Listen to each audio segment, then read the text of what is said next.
Deploy drones at the control points to drain the enemy's resources. All right, Mr. Huber. What's up, Don? We recently each got to have some VR experiences. Yes. We're both sort of excited about. Mm-hmm. Tell me what you got to see. So I got to do EVE Valkyrie. It was a little event before PlayStation Experience. Awesome. Got some hands-on time, and at PlayStation Experience, they just had the single-player missions, which is kind of like a tutorial, get you in the game. There's not a lot to those. Kind of similar to like Battlefront, how Battlefront does the single-player stuff. Yeah. They're really, really cool. But I primarily played PvP, which was very intense. So the last time I had played EVE Valkyrie was 2 E3s ago. Yeah. And the amount that they have increased is absolutely insane. How much everything has gotten better. Like the screen door effect is gone, where you can kind of see the pixelated, everything is just all pixelated and everything. That's been done away with. Everything is really, really smooth.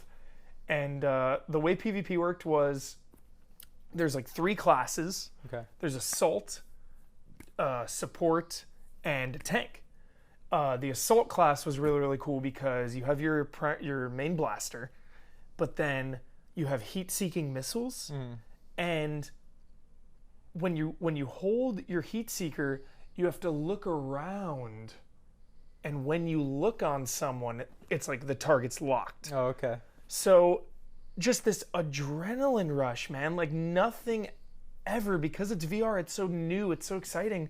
The adrenaline rush of just going by in your jet in deep space, people are going by you and like you're banking hard left while you're looking right.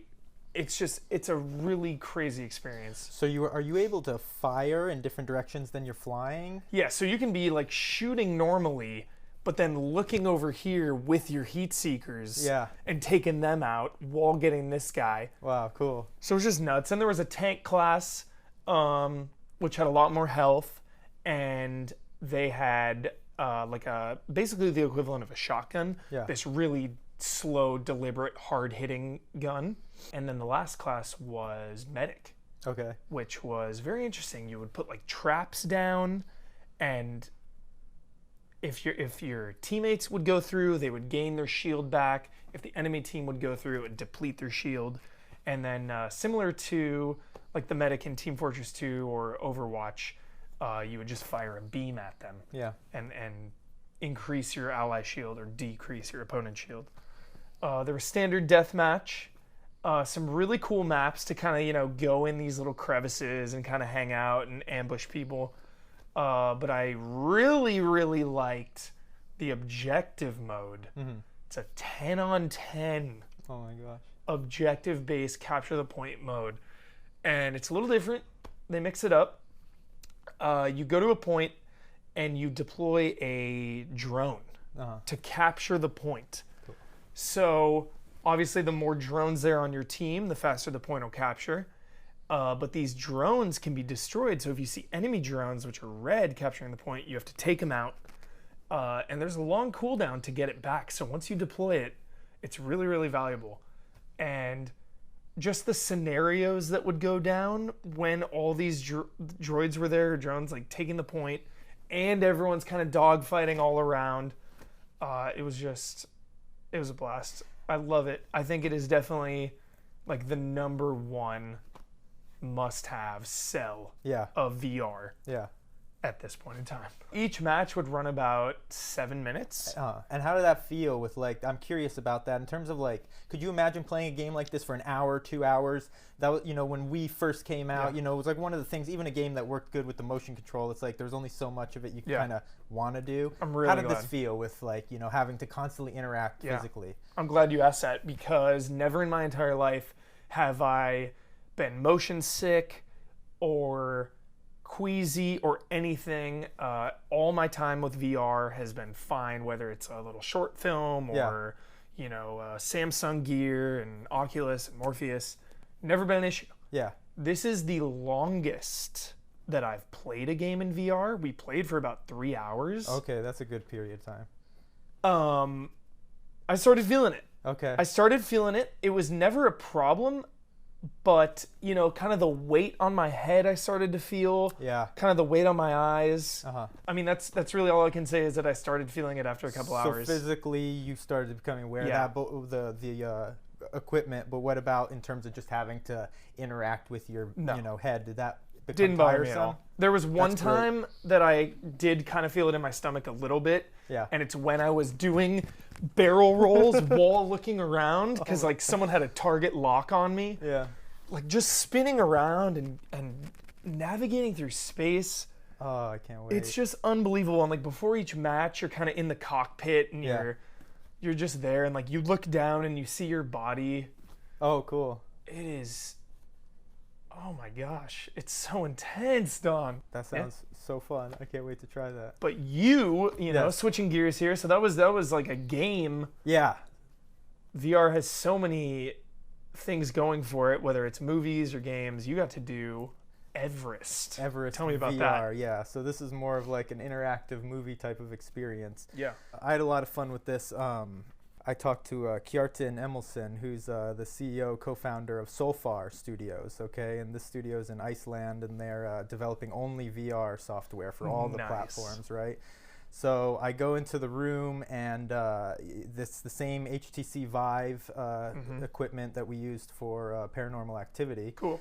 And so it's a headset that you wear with the headphones, and then you have 2 controllers with touchpads, and then they have these 2 base VR stations set up on tripods, which are basically, you know, creating the invisible field that's tracking the helmet and the hands, and so you can physically move in space using some of the same technology, I guess, that they used in the Everest 3D movie, okay? In terms of, they use it for a few shots in the film to be able to map the topography accurately and use it in special effects shots for the backgrounds or however they composited it in. This game used that same technology to create the entire world you're in. So what happens is you start off and you're standing at the base of this enormous mountain range, Everest, and you can look all around you, right? You're just there. Yeah, and just I can't even imagine that feeling. Yeah, right You know, away. I hate talking about VR sometimes because it's like no words can even describe that feeling. That feeling that just engulfs you. That's the biggest thing about this VR stuff is there's this internal feeling that you feel that you just don't ever get with a game, no matter how engaging it is. It's like somehow the most engaging regular console game is engaging up here always and here, you know, but you never actually feel it in your body the way you do with this. So that's what so okay, you're at the base of the mountain, you look up in the sky and you see the title Everest like floating way up in the sky. So when you focus your attention on it, suddenly this orchestral score starts and this narrator voiceover comes in that's like classic, kind of like a movie theater deep, you know, exciting voice, and he's introducing you to this world of Everest and telling you about where you are, and you begin to ascend up into the air, like up the peak, so you're flying. You look down at yourself, you don't have a body or anything, you're just a point of view, but you begin flying up this mountain as it's introducing you to the whole world. So it's like really cool, right? You arrive at a little cliffside plateau, and this is where the first thing begins, where it directs you to move towards this glowing footprints that are in the snow to sort of position yourself, right? So you can actually physically walk around, though, you know, like on this plateau, which is very awesome because it has these sensors in the side of the room. What's presented before you is like this giant chasm with a ladder going across, and you have some NPCs on the other side that are telling you, come on over, you gotta come on. And it's like similar to the scene in the film Everest 3D where they're crossing the chasm. And so you walk up to it. When you see your hands, they're like 2, you know, the glowing ghost arms that we're getting familiar with that you often see. They're wearing mittens, which I thought was a nice touch. Cool. And you get to the ladder, and there's 2 like handles you can grab onto on either side for stabilization. They're connected to sort of bungee cords, so you can grab them. And to grab things, you squeeze the triggers, you know. So you reach down, you grab the handles, and you can move. You know, it feels like you're grabbing like, you know, some cords, and then you can advance yourself across the ladder. And really, you can step a little bit in space, but also you're moving yourself like this by pulling yourself forward. So it's like a combination of the two, right? Of you physically moving a few feet and then also using this to advance yourself. Cool. As you're stepping across the ladder, there's like really cool details. You know, it's all frozen over with ice, and as you advance on the ladder, you're looking down into the giant dark chasm. Yeah, the abyss, and there's ice like cracking and falling off of the ladder. So you know right away what I want to do when I'm in a situation like this. I'm going to step off the side of the ladder to see what happens. Yes. So he had it in safe mode, so you couldn't die, because for some people this is super intense. But basically, I can't even imagine, like vertigo. If you have a fear of heights or anything, this can be like extremely intense, especially because of the fact that you've got this sound going, you've got blowing snow and the wind and everything. It's really easy to buy into the experience, you know. This was in you couldn't have fail states, so I couldn't die in this, but there's basically you're gonna be able to select it on or off within the game if you want to be able to die. Hardcore mode. Right, yeah. So difficulties. Crossed over the ladder, and then when you reach that, when you get across that simple little thing, you can see off in the distance there's someone calling you, and there's like another group of NPCs, and they're waving at you, and you can either walk around this small little area here just to look around, or when you're ready to go, you wave at them, and it sort of like shoots you over there, and you're at the next little challenge area. Cool.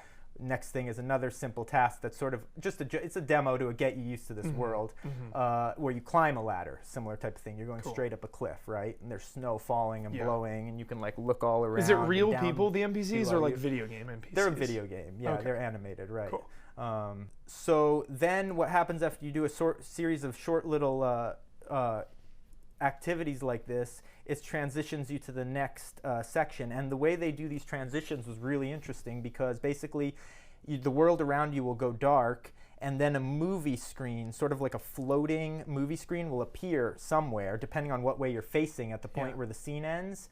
And so you sort of reposition yourself however you're standing so that the screen is in front of you again, and it's playing the introduction to whatever the next part is. It's very similar to like watching a film or something, or having a cutscene in a game. And then slowly, as that's happening, all the darkness around you, suddenly opens up, and the scene that's on the screen is just a frame of it. You know, it opens up into complete panorama all around you.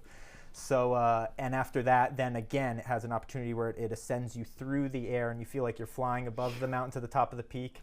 And, you know, I'm like, you just want to extend your arms basically like this, because you're totally buying into it. Yeah. And it feels really good. All right, so then after that, he let me try out a little experimental mode in the game they're still tinkering with. You start off, and you're standing within the mountain ranges, but you're like giant. From the perspective is giant. So in other words, these are these huge mountain ranges that are 10,000 feet high or whatever they are, more, and but they're maybe coming up to your head, right? So you're standing in the middle of like this enormous mountain range, right? And now when you raise your hands, you've got two magnifying glasses in your hands, right? One button will make them zoom into whatever you point at, and the other button makes you zoom out. So they have this really interesting way of exploring the terrain, where you can physically walk forward, like through this giant canyon, basically. And then if I look with the magnifying glass there down to one of the mountain peaks or something, and I zoom in, and then it'll actually like perspective-wise transfer you there. It's very hard to describe. Oh my gosh, yeah. But what they have then within this game, to make it sort of like a game, is they have this series, you explore visually the mountain range, and you find these series of campsites which are marked with flags. And you zoom into the various campsites, and your perspective sort of changes, and you get closer to the mountain, and you work your way up through the mountain range. And as you do this, you know, these can be different points of interest where they have mini movies play or whatever happens, interactions. The thing that's really remarkable about this mode, though, was when you get to the top, you know, I'm zoomed up on the cliffside, but basically it's like there's a giant mountain range, and it's right here. To imagine the scale of it, it'd be almost like you're playing SimCity or a game like that, right? So imagine how big the buildings are on your computer screen. Now just imagine you're in a 3D world, and that's the scale of things, like a city would be, right? So you have this strange feeling inside, like you are huge, you know, like a giant looking at this mountain, because you're looking down and you see these little tents beneath you. And because you can just look around the whole peak side, it's like you feel like you can, like, you know, rub your hand along the giant peak, but it was like a really incredible Just feeling. this Everest VR, man. You're putting these ideas in my head now, Don. Yeah. SimCity VR. Oh yeah. Can you imagine that? Yeah. Or just like game, it's all about perspective, right? It's Yes. like imagine games where you are some giant, like Right. Jack and the Beanstalk or something, Yeah. and you're some huge giant going through this world, or like you're this tiny little Yes. ant going through a world. It's like VR is just so crazy. That's the thing that I think I'm just starting to realize. A lot of these developers, like Kierton is saying, this is what interests him, is the fact that, we can really start to have experiences that are like completely outside of our physical understanding. It's like it really makes you realize how our brains, you hear about us just signal inputs of what we experience in the world and our environment. Yeah. And you see when you go through an experience like this, just by having this different input go into your brain, how quickly you can physically, viscerally experience something that's totally outside of your understanding, like the actual feeling of being 500 feet tall or something. He mentioned another game that they're working on that's going to not be, Everest is supposed to be a launch game, which is really awesome. Cool. The next game they're working for, I believe for PlayStation VR though, is Godling. And that's a game where you play sort of like a child god or something, and they put you in this oversized garden where there's ants that are maybe the size of dogs, and the flowers That's are towering over scary. you. Giant ants freak me out, Don. It's very cartoonish, I think, but Still, like I can't even watch ants. Apparently you can get like a whole hundreds of them too, because it's like a sandbox style game where you're in this garden and you have godlike powers, but you're a child, so you don't have complete control over how you wield these powers. So it can really, there right away you're going to be feeling, as you play this game, like a clumsy child in this world that gets to interact with all these things, make flowers grow, set things on fire, and a big playground, It's very interesting to like think about that kind of thing. I think that's a good place to wrap up with the thought of, if you haven't been fortunate enough to try VR, I guess, or you haven't had the opportunity to, just thinking of VR in the practical sense of like, oh, well, we're just going to take video games and you're going to play them in VR. Yeah. Like, that kind of was my train of thought when 3D was going in, like NVIDIA, 3D Vision, Deus Ex, like multi-monitor. And now seeing all these different creative ways to use it. Yeah. I mean, the possibilities are endless. It's not just taking games and making them VR 3D. It's like, we are going to completely change the way you look at and feel a game or an experience. Like, I mean, talk about radically different things. EVE Valkyrie and Everest, right? Right. Well, that's the cool thing about it. And that's, I think, what we can expect from VR is, you're going to have certain limited experiences which are really game-like in terms of like a racing game, a space combat game where you're fixed in a position and you get to interact with the world in a basically, shooter-type game.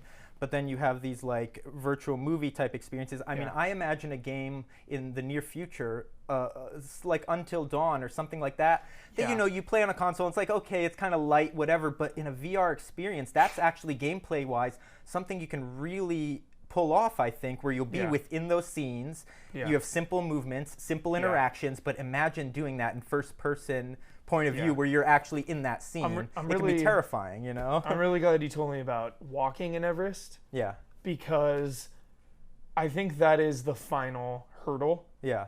Because when you're in this world with VR, moving with a controller, there is kind of a disconnect when your character is walking, but you are not. Right. I think EVE Valkyrie does it really well because you look down, you're in the cockpit seated and holding, like her command of the ship is a controller. Yes, it makes sense. So it's sense. Completely immersive in that sense. You're limited. You get too close to the edge where you can move, wireframes appear and the image starts to disappear.